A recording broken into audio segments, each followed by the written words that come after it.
হ্যাঁ, তুমি তো বলেছিলে যেদিন তোমার পরীক্ষা শেষ হবে সেদিন তোমার হাজবেন্ডের বাসায় যেতে হবে। তুমি কি ওখানেই যাচ্ছ? তেরু ইশারায় হ্যাঁ বলল। আধার নেমে এলো ইলির মুখশ্রী জুড়ে। মেয়েটা চলে যাবে ভাবতেই বুক ভার ভার লাগছে। কেমন এক অদৃশ্য শূন্যতা অনুভূত হচ্ছে। তেরু চলে গেলে সে যে বড্ড একা হয়ে পড়বে। তেরু স্বাভাবিক। এখন অনেকটা শান্ত হয়েছে তার অন্তঃকরণ। স্বাভাবিক হয়েছে তখনই যখন অরণের বুকে আছড়ে পড়ে বেকুবের মতো কান্না করছিল। কি যে লজ্জা পেয়েছিল তখন। রাস্তায় এত এত মানুষের মাঝে এত বড় একটা মেয়ে হয়ে কেমন গরুর মতো কাঁদছিল। সেখান থেকে যখন পুলিশ স্টেশনে গেল তখন থেকে বাকি সময়টা শক্তপোক্ত হয়ে আটসাট বেঁধে বসেছিল। অরণের সাথে আর কথা হয়নি। মূলত লজ্জা সংকোচ কাজ করছিল। তবে তিরু যতই শক্ত হওয়ার চেষ্টা করে না কেন তার অক্ষিপটে বারংবার ভেসে বেড়ায় সেই দৃশ্য, যখন রাদীপ তাকে বাজেভাবে স্পর্শ করেছিল। আহ, সেই নিষ্ঠুর সময়টা তিরু যদি রাবার দিয়ে মুছে ফেলতে পারত তবে কতই না ভালো হতো।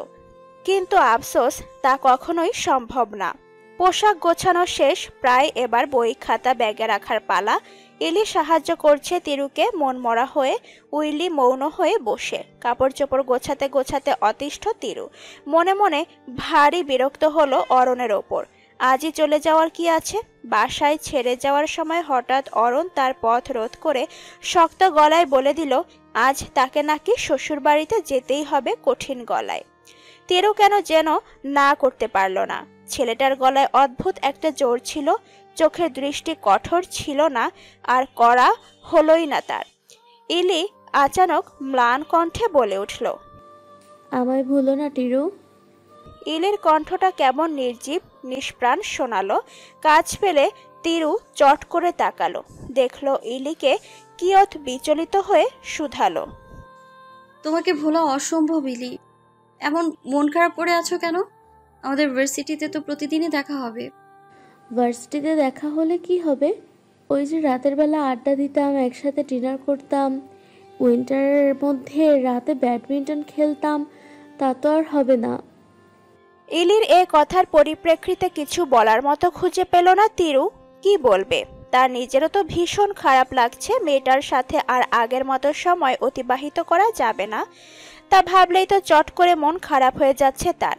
অরণ ব্যস্ত ভঙ্গিমায় হাত ঘড়িতে নজর বুলালো। অলরেডি 25 মিনিট হয়ে গেছে। এখন নিচে কেন নামছে না মেয়েটা? অদ্ভুত তো। অস্থিরতা নিয়ে পায়চারি করলো। তার কারো জন্য অপেক্ষা করতে ভালো লাগে না। অপেক্ষা জিনিসটা তার কাছে বিরক্তিকর। হাঁটার মাঝে খেয়াল করলো অরণ, খেয়াল করলো তিরু আসছে। পেছনে দুটো মেয়ে, একজন ব্যাগ নিয়ে আসছে আর একজন মাথা নুইয়ে অরণের সামনে এগিয়ে গেল। আমার কাছে দিন ব্যাগ। অরণ ইলিকে বলল। ইলি তৎক্ষণাৎ অরণের নিকট ব্যাগ দিয়ে দেয়। শক্ত করে জড়িয়ে ধরে তিরুকে। কান্না পাচ্ছে তার। গলায় দলা পাকিয়ে রয়েছে কান্নার কুণ্ডলি। কান্না চেপে রেখে ও নম্র গলায় বলে উঠল, ভালো থেকো তিরু, সৃষ্টিকর্তা তোমার মঙ্গল করুক, সবসময় সুখে থেকো। তিরু কথা বলতে পারল না, শক্ত করে কেবল ধরে রইল ইলিকে। অক্ষিকোটরে জল জমে। তিরু তাদের গাল বেয়ে গড়িয়ে পড়ার আদেশ দিল না। অসহায় অশ্রুমালা তাই আর অক্ষিকোটরের বাহিরে আসার সাহস পেল না। কেবল পড়ে রইল নিজ স্থানে চুপটি করে। ক্লান্ত লাগছে? তিরু অন্ধকার থেকে দৃষ্টি সরালো, তাকালো সম্মুখে। ঘর্মাক্ত দেহ নিয়ে অরণ দাঁড়িয়ে তিরুর দেখে বেশ মায়া লাগলো। ছেলেটার কপাল চুয়ে ঘাম পড়ছে। এত কিসের ব্যস্ততা ছোটাছুটি ছেলেটার? বসেই তো আছি, ক্লান্ত কেন লাগবে? অরণ পাশে বসলো। পকেট থেকে টিস্যু বের করে কপাল মুছলো। নোংরা হয়ে যাওয়া টিস্যুটা ডাস্টবিনে ফেলে তারপর জবাব দিল, বসে থাকাতেও ক্লান্তি আছে। এটা অবশ্য অন্যরকম ক্লান্তি। একাধারে অনেকক্ষণ বসে থাকলে বিরক্ত লাগে, এটাকে বিরক্তির ক্লান্তি বলে। তিরু আড়মোড়া ভাঙলো। প্রসঙ্গ পাল্টে জিজ্ঞেস করলো, গাড়ি ঠিক হতে কতক্ষণ লাগবে? এই তো আর 20-25 মিনিট। তিরু তপ্ত শ্বাস ফেলে। আর 20-25 মিনিট? মাই গড! 40 মিনিট যাবৎ বসে সে। ধৈর্য কুলাচ্ছে না। আরও অধৈর্য গলায় বলল, আপনার ফ্রেন্ডের গাড়ি ফিরিয়ে দেননি কেন? জবাব এলো শীতল কণ্ঠে, গাড়িটা আমার তিরু। যেদিন ফ্রেন্ডের গাড়ি নিয়ে আপনাকে রিসিভ করতে গিয়েছিলাম তখন আমার গাড়িটা দুলাভাই নিয়ে প্যারিসের বাইরে গিয়েছিল, তাই ফ্রেন্ডেরটা নিয়ে আপনার কাছে গিয়েছিলাম। তিরু ছোট্ট করে উত্তর দিল। ও আচ্ছা। গাড়ি ঠিক হতে 5 মিনিটের মাথায় বাড়ি ফিরে আসে তারা। বাড়িটা খালি খালি লাগছিল তিরুর। এখানে মূলত অরণ ছাড়া আর কেউই থাকে না। বাড়িতে কোনো সার্ভেন্ট নেই, নিজের কাজ নিজেই করে অরণ। সিঁড়ি বেয়ে উঠে অরণের রুমের দিকে যেতে নেবে, তখন হুট করে অরণ চাপা গলায় বলে, ওদিকে না, এদিকে আসুন। তিরু কিয়ৎ চমকালো। অরণের রুমে তাহলে কি সে থাকবে না? অরণ তিরুকে নিয়ে এলো একটা ফাঁকা রুমে, যেখানে বেড ব্যতীত আর কিছুই নেই। ফ্যাল ফ্যাল করে প্রশ্নবিদ্ধ নয়নে তাকালো তিরু। অরণ তখন নম্র গলায় বলল, এখন এই বাড়িটা আপনারও, সংসারটাও আপনার। নিজের সংসার কিভাবে সাজাবেন তা আপনার ইচ্ছে। আপনারও তো কোনো ইচ্ছে, শখ থাকতে পারে, তাই এই রুমটা ঠিক করেছি। নিজের মতো করে গুছিয়ে নেবেন। আমার বেডরুমটা তো আমি আমার শখ অনুযায়ী সাজিয়েছি। আমাদের বেডরুমটা না হয় আপনার শখ অনুযায়ী গোছানো হোক। তিরু মুগ্ধ নয়নে পরখ করলো অরুণকে। ছেলেটা ভীষণ অন্যরকম, একটুখানি অদ্ভুত বটে, তবে বেশ দায়িত্ববান। গরম পড়েছে ভীষণ। অতিরিক্ত গরমে নাস্তানাবুদ তিরু। তাদের নতুন রুমটায় এসি নেই, সেট করা হয়নি এখনো। মাত্রা অতিরিক্ত গরমের জ্বালাতনে তিরু এই রাতের বেলা গোসল করেছে এক প্রকার বাধ্য হয়েই। হাতের ভেজা টাওয়ালটা ব্যালকনিতে মেলে দিয়ে তিরু চঞ্চল পায়ে রুমে এসে বসলো। তপ্ত শ্বাস ফেলে বিছানায় এলিয়ে দিল দেহ। ক্লান্ততা আষ্টে পৃষ্ঠে জাপটে ধরেছে তাকে। অবসন্ন মনে চোখ দুটো মুদে নিতেও খেয়াল করে শুনল পদশব্দ। কেউ আসছে এদিকটায়। এ সময় কে এলো? অরণ রুমের বাইরে দাঁড়িয়ে ঠকঠক শব্দ করলো। দরজায় হাঁক ছেড়ে ডেকে উঠল, তিরু, তিরু। তিরু ঝট করে উঠে বসলো। গায়ের ওড়নাটা টেনে টুনে ঠিক করে জবাব দিল, ভেতরে আসুন। পা বাড়ায় অরণ। দরজাটা খুলতেই চক্ষু সম্মুখে ভেসে ওঠে তিরুর স্নিগ্ধ মুখশ্রী। টপ টপ করে পানি পড়ছে চুল থেকে।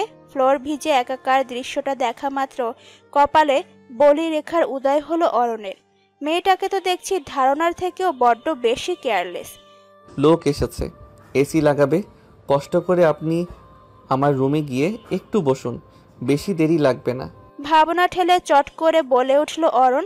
তিরুর বুক চিরে বেরিয়ে এলো লম্বা দীর্ঘশ্বাস।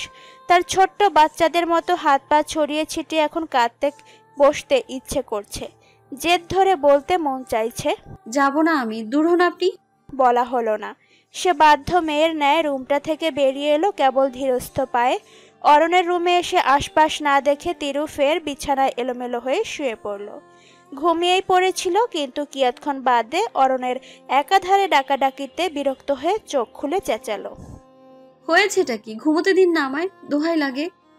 অরণ অদ্ভুত নজরে তাকালো। নম্র গলার স্বর এবার গম্ভীর শোনালো, উঠুন তিরু, খেতে হবে।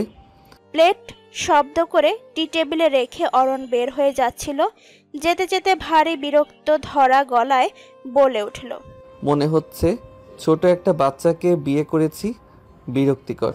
তিরু অবাধ্যতা যা রক্তে মেশে। সেই মেয়েটাই কেন যেন অরণের ব্যাপার আসতেই আর অবাধ্য হতে পারে না। অদ্ভুত লোকটার সব কথা তার মানতে ইচ্ছে করে। কি আশ্চর্যজনক ব্যাপার! তিরুকে তবে স্বামী পাগল হয়ে গেল নাকি? অরণটাই এমন। এই ছেলেটার অবাধ্য কারোরই হতে বোধহয় ইচ্ছে করবে না।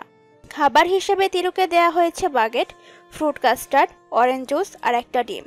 রাতের বেলা এখানে মূলত এসবই খাওয়া হয়। বাগেট প্যারিসের একটি জনপ্রিয় খাবারের মধ্যে পড়ে, যা আসলে দেখতে অনেকটা লম্বা পাউরুটির মতন। এমন লম্বা শক্ত পাউরুটি খেতে যে এটা দারুণ সুস্বাদু হয়, তিরু তা প্রথম যেদিন দেখেছিল তখন ভাবেনি একবারও।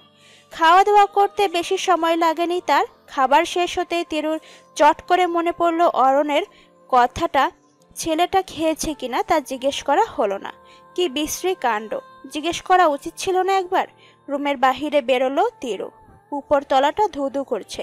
কেমন গা ছমছমে পরিবেশ। আধারে ছেয়ে থাকা করিডোর দেখে তিরুর গা কেঁপে উঠল। সারা জীবন মানুষের মাঝে থেকে আসা তিরু এখন আর ফাঁকা বিরান পরিবেশে মেনে নিতে পারছে না। কষ্ট হয় তার, কেমন ভয় ভয় লাগে, একাকী অনুভূত হয়। আর তিরু জীবনে একটা জিনিসকে প্রচণ্ড ভয় পায়, তা হচ্ছে একাকিত্ব। নিচ তলায় আসার পর তিরুর দর্শন মেলে অরণের। ছেলেটা সোফায় মাথা এলিয়ে চোখ বুজে আছে। দেখে মনে হচ্ছে রাজ্যের ক্লান্তি নেমে এসেছে তার মুখশ্রীতে। মায়া হলো তিরুর, ভীষণ ও এগোলো।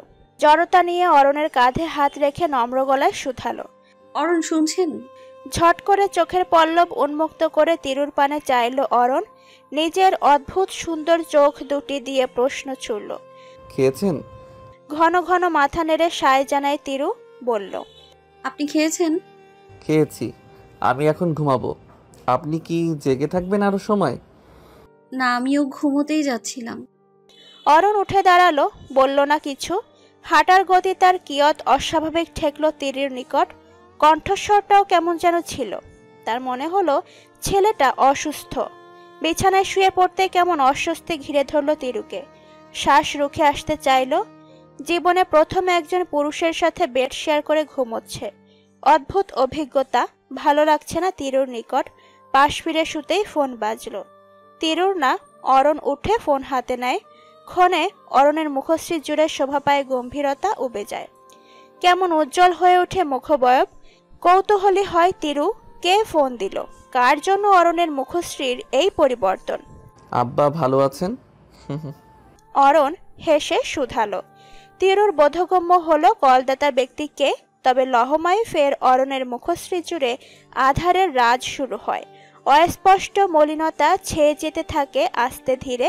ও টের পাচ্ছে অরণ নিচু গলায় আকুতি মিনতি করছে, অনুরোধ জানাচ্ছে, কিন্তু কি তাও অস্পষ্ট। তিরুর অন্তঃকরণে চিন্তার উপদ্রব হলো। মনে করলো পিছে ফেলে আসা দিনগুলোর কথা। তার মনে আছে ফুপি বলেছিল অরণের বদলে যাওয়ার কারণ। অদ্ভুত বিষণ্ণতার কারণটা পরিবার। সে ভেবেছিল অরণের মা অর্থাৎ তার শাশুড়ি মারা যাওয়ার ঘটনায় অরণের এরূপ অবস্থা। কিন্তু আজ মনে হচ্ছে তার ধারণা ভুল। গড়বড়টা হয়তো অন্য কোথাও হয়েছে। অরণ ফোন কেটে এসে তিরুর পাশে শুয়ে পড়ে। কতক্ষণ অস্থির মনে এপাশ ওপাশ করে, ঘুমোয় না। অরণের ঘন ঘন নড়াচড়াতে তিরুর ঘুমে ব্যাঘাত ঘটছে। ও চোখ খুলে জিজ্ঞেস করে, কিছু কি হয়েছে?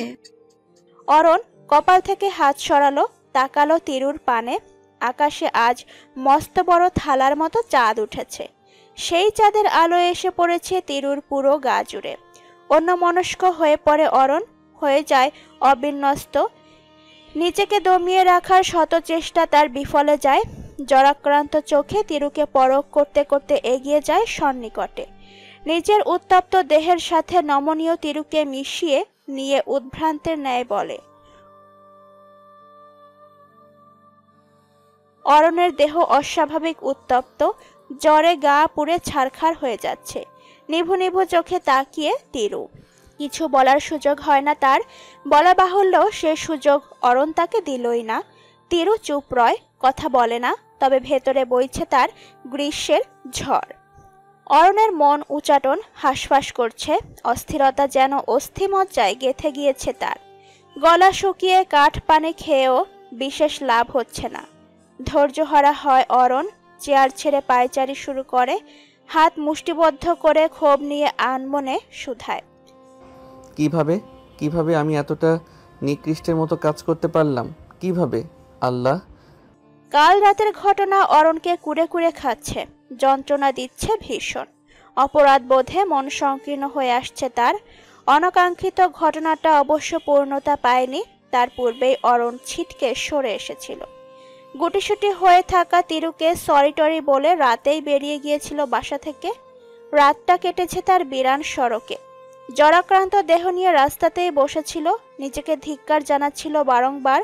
অক্ষিপটে ভেসে এসেছিল তিরুর ভীত মুখশ্রী, যা অরণকে করেছে ক্ষত বিক্ষত। মেয়েটার সাথে এ কি করে বসলো? এতটা পাষান্ত অরণ নয়। তিরুটা নিশ্চয়ই এখন তাকে অমানুষ ভাবছে। থাক, ভাবুক, ভাবাই উচিত। এই কাজের পর তো তাকে অমানুষের কাতারেই ফেলতে হয়। বিপ বিপ প্রখর শব্দ। অরণ পদচারণ থামালো। কপাল চুইয়ে পড়া ঘাম টিস্যু দিয়ে চটপট মুছে নিল। কেউ ভেতরে আসার অনুমতি চাচ্ছে। অরণ তাকে ভেতরে প্রবেশ করার অনুমতি দিয়ে চেয়ারে বসলো। সামনে তাকাতে খেয়াল করলো ম্যানেজারকে ও কৃত্রিম হাসলো। জিজ্ঞাসা করলো, হ্যালো এলেন, কি অবস্থা? এলেনের হাত ভর্তি ফাইলে ঠাসা।